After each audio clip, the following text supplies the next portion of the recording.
blueberries on the bottom cake. Let's see what's cooking. Let's get the facts.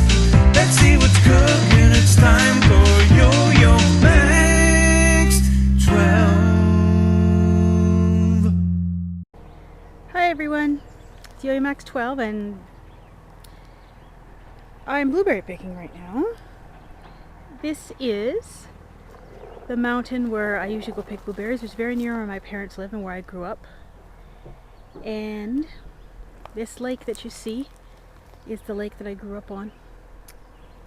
And here are the blueberries. This is my secret spot where I usually come pick every year. And we're still very early in the year, so there's still lots of green ones, as you can see.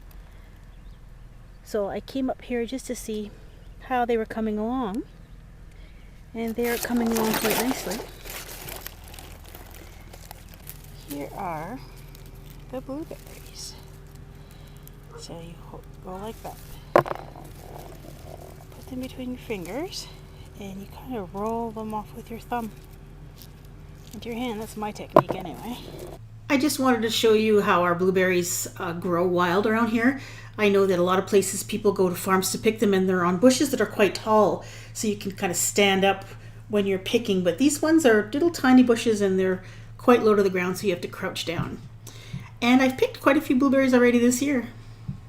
Okay, on to the cake. You'll need a cake mix. Now you can use white cake mix. I'm using lemon cake mix in this case because I just think it goes really, really well with the blueberry flavor.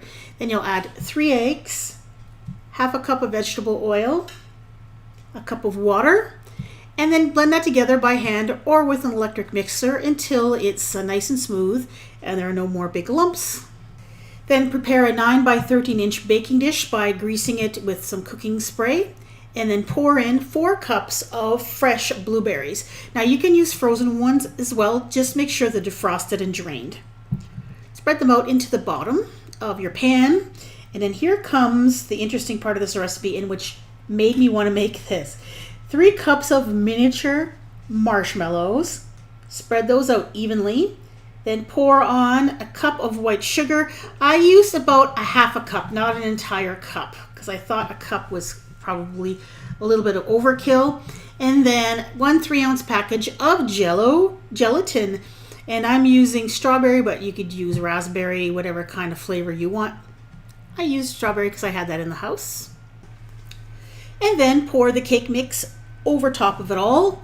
Place this in a 350 degree oven. You're going to bake it for about an hour or so until the cake is done. It's going to get quite brown, but when you stick a toothpick into the cake part, it comes out clean.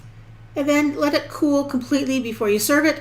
You can serve it with just a dollop of whipped cream or Cool Whip, or you can put some frosting on this. And that's what I did. I added some frosting.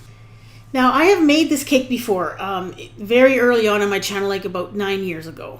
And basically it's the same recipe, blueberries, some sugar, and a cake mix on top, but it doesn't have the strawberry jello and it doesn't have the marshmallows in it.